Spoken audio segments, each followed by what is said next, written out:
कोई कोशिश करी वैसे किसी यक्षिणी या फिर अप्सरा किसी? जरूरत ही नहीं पड़ी भाई। अब मैं क्या देख रहा हूँ, मैं जाप करते बैठा और सामने से वो चल के आ रही है और मैं एकदम से एक ही सेकंड में शॉक हुआ और दूसरे सेकंड में मेरे को गुस्सा इतना आ गया कि यार मैं तो भगवान का नाम ले रहा हूँ, तो ये ऐसी कैसे आ गई। उसकी बॉडी विजिबल थी, उसके कपड़े ट्रांसपेरेंट थे।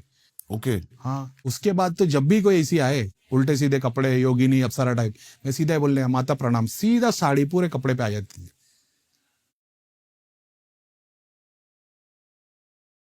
फिर एक मोमेंट ऐसा था, मेरे सामने एक लाल कलर के, वो नीचे धोती और ऊपर चोली जैसा जो एक ड्रेस है ना, जो योगिनी टाइप का, आप गूगल पे डालोगे उर्वशी अप्सरा तो वो फोटो आता है। उर्वशी अप्सरा, हाँ, वो जो लड़की लोग पहनते धोती जैसा टाइप का वो, और क्या बोलते हैं ऊपर चोली जैसा। मैं क्या देख रहा हूँ, मैं जाप करते बैठा और सामने से वो चल के आ रही है और मैं एकदम से एक ही सेकंड में शॉक हुआ और दूसरे सेकंड में मेरे को गुस्सा इतना आ गया कि यार मैं तो भगवान का नाम ले रहा हूँ, तो ये ऐसी कैसे आ गई। उसकी बॉडी विजिबल थी, उसके कपड़े ट्रांसपेरेंट थे। ओके। हाँ, तो मेरे को ना एकदम से गुस्सा आ गया कि यार मैं ईश्वर का नाम लेते बैठा हूँ, ये ऐसे कैसे मेरे सामने आ गए। तो एक सेकंड में ना ऐसे जैसे वो बर्स्ट हो गई छोटे छोटे तिनके में, लाइट्स में। अब मैं थोड़ा, मेरे को डाउटफुल लगा ये। तो मेरे को याद नहीं मैं दिल्ली गया था कि मैंने फोन पे बात की थी, कि मेरे को याद नहीं है। नहीं, बराबर मैं दिल्ली गया उसके बाद में। फिर वो जाप ध्यान करता रहा, फिर एक रेड कलर की साड़ी में एक आके बैठ गई माता टाइप, उसका घूंघट था। सामने बैठ गई? सामने बैठ गई भाई। अभी वही था कि भैया वो इमेजिनेशन था कि विजुअलाइजेशन था। अभी मैं आपसे बात कर रहा हूँ ना, ये आपका इमेजिनेशन है कि रियलिटी है। आपको उस क्वेश्चन रियलिटी, ठीक है। अभी कल आप इसको याद करोगे तो इमेजिनेशन हो जाएगा। तो आप दोनों में डिफरेंशिएट कर सकते हो, क्योंकि ये ज्यादा स्ट्रांग है। जब वो देवता के दर्शन होते हैं, हमारे फिजिकल दिखने से ज्यादा स्ट्रांग होता है वो। तो ये भ्रम लगने लग जाता है, इतना ज्यादा स्ट्रांग दिखता है वो। ओके, समझ रहे हो? जैसे इमेजिनेशन से रियलिटी, अभी इसको अभी 200 कर दो, तो तुम डाउट में नहीं रहते कि भाई इमेजिन किया था क्या, वो बहुत रियल रहता है। तो वो आ गई। तो मैंने फिर जब धाम में गया, मैंने बताया कि भैया ऐसा ऐसा हुआ, ऐसे ऐसे आ गई थी। तो भैया ने हंसते हुए बोले कि हाँ ऐसा होता है, तो जब भी कोई दोबारा आए तो बोलना माता प्रणाम। बोले अच्छा। उसके बाद तो जब भी कोई ऐसी आए उल्टे सीधे कपड़े, योगिनी अप्सरा टाइप, मैं सीधा ही बोलने माता प्रणाम, सीधा साड़ी पूरे कपड़े पे आ जाती थी। समझ रहे हो? होता क्या था, कॉन्सेप्ट क्या है ये?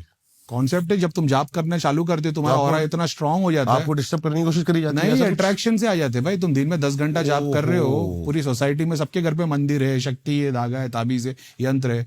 तो जैसे हम सोसाइटी को देखते हैं, तो किसी के घर पे ब्लू लाइट, किसी की येलो, किसी के घर पे मलिनता, किसी घर पे नाग के 6 बंधन, देखो तो हमको तो ऐसा दिखता था ना। तो वो शक्ति भी तो हमको देख पाती है। तो ये सब बिल्डिंग में किसी की होगी, किसी की शक्ति वक्ति, ये सब आना शुरू हो गई थी। अच्छा।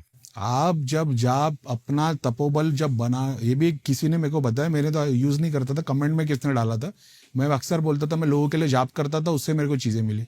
तो किसी ने डाला भैया उसको है ना तपोबल बोलते, कि तुमने तप इतना किया जाप करते करते कि वो लोग चीजें अट्रैक्ट होके आने लग गई। तो लोग उर्वशी अप्सरा की साधना करते, अपन ने जाप इतना किया कि वो सामने से चल के आ गई कि क्या चाहिए ऐसा। तो उसके पास पावर भी है, हीलिंग भी है, स्क्रीन भी दिखा रही है। कभी कोशिश करी वैसे किसी यक्षिणी या फिर अप्सरा की? जरूरत ही नहीं पड़ी भाई। अपना मकसद था, ध्यान जाप इसके लिए करते थे, दृष्टि के लिए, वो मिल गया। अच्छा करीम भाई, पता है क्या है, आप ये बताओ मेरे को, जैसे कि लोगों की प्रॉब्लम जो बता रहे हो, आपकी बॉडी में पेन होता है या फिर दिक्कतें आती हैं, उसका थोड़ा सा बेसिक में चलते हैं कि वो होता क्यों है, उसके पीछे का रीजन क्या है, और प्रेत कैसे काम करता है उनके साथ। अभी यहाँ पे जितने भी ना हरियाणा, पंजाब, दिल्ली वाले, इनके ज्यादातर ऐसा है कि ये ना भगवान से बहुत दूर जा चुके हैं। अच्छा। तो इनको भक्ति पूछ लो, रामायण, भगवत गीता, जाप नहीं पता इनको। इनको समझ में आता है भगत बुआ हमारे को चेक करके बता दो, हमारे पे किसने क्रिया कर दी। तो इनको बुखार भी हो गया तो ये वहां चले जाते। अब भगत बुआ बोल देता कुछ नहीं है, ये 10 बार आएंगे, कुछ तो है कुछ तो है, तो फिर वो ही कुछ ना कुछ दे देता है इनको, हेलो लींबू लो, ये कर लो। एक तो ये कैटेगरी है। अब बात आती है कि भाई ये प्रेत क्या है, पितर क्या है, वगैरह वगैरह। तो अगर मैं सिम्टम्स की बात करूं, नेगेटिविटी किसी को, जैसा आपने बोले कि कैसे जाने नेगेटिविटी है कि बीमारी है तुमको, जैसा मेरे को था, तो पितृदोषा कोई गूगल कर लेगा तो उसको समझ में आ जाएगा कि क्या क्या कॉन्सेप्ट है। अभी आप तो कोई भी पंडित के पास चले होगे, एस्ट्रोलॉजर के बाद, वो बता देगा भाई कुंडलिनी में पितृदोष है, वो सर्प दोष है, और फिर उसके विधि विधान है। लेकिन अपने पास जो आते हैं ना, इन्होंने पिंडदान, तर्पण, श्राद्ध, नारायण बलि, नाग बलि सब करा चुके रहते, समझ रहे हो, तभी भी प्रॉब्लम सॉल्व नहीं होती। तो इसका मतलब ये नहीं वहां से प्रॉब्लम, वो जिस चीजों को सॉल्व करते वो वाले कैटेगरी में तुम्हारे पितर आ ही नहीं रहे, समझ रहे हो, ऐसा है। वो पितरों के लिए बताया गया है, और तुम्हारे तो प्रेत बन के बैठे हुए, प्लस तुम उनको पूज भी रहे हो, भगत बुआ भोग भी चढ़ा रहे हो, वो कैटेगरी। तो अब एक सिम्टम्स के हिसाब से बहुत बड़ी, ऑलरेडी गूगल वगैरह पे आपको मिल जाएगी। घर के जो सबसे बड़े रहेंगे ना, इनको लाइलाज बीमारी हो जाएगी। इन लोग कितनी भी दवा खाते रहेंगे, आज एक बीमारी है, साल भर के बाद दूसरी, उसके बाद तीसरी, और 10 बीमारी हो जाएगी, गोलियां बढ़ते चली जाएगी। सबसे जो घर के बड़े, उसके बाद की कैटेगरी आदमी औरत की घर की, तो फिर ऐसा हो जाएगा जैसे दादा दादी लाइलाज बीमारी, मम्मी डैडी को ऐसा हो जाएगा कि 2-4 बीमारी लग गई लाइफ टाइम की। सारा दिन काम करेंगे, थके हुए रहेंगे, नींद आएगी, घर पे आएंगे तो सो नहीं पाएंगे, आंख बंद करके बस लेटे रहेंगे, इधर से उधर, नींद नहीं आएगी, सो नहीं पाएंगे। मम्मी वगैरह लोग को सर, कंधा, गर्दन, कमर भारी, बॉडी पेन, हमेशा बॉडी पेन रहेगा। ये बॉडी पेन का खाली जादू ना, सिर्फ अचार और काला नमक बंद करा दो, लेडीज लोग के सारे बॉडी पेन खत्म। क्योंकि कॉन्सेप्ट ये है, खट्टा आपकी कुंडलिनी को मूलाधार पे लेके आ जाता है।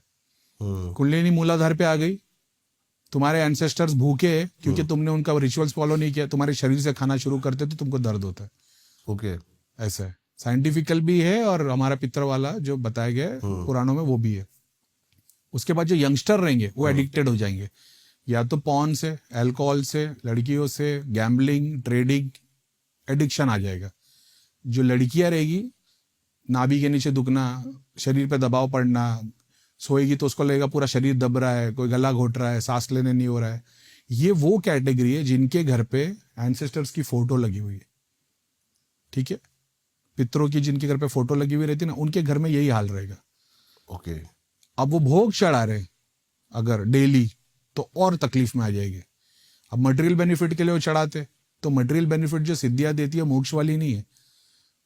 तो जो हमारी कुंडलिनी के 7 चक्र है, उसमें जो नीचे के 3 चक्र है वो भोगी है, तो ये शक्तियां वही 3 चक्रों की होती है।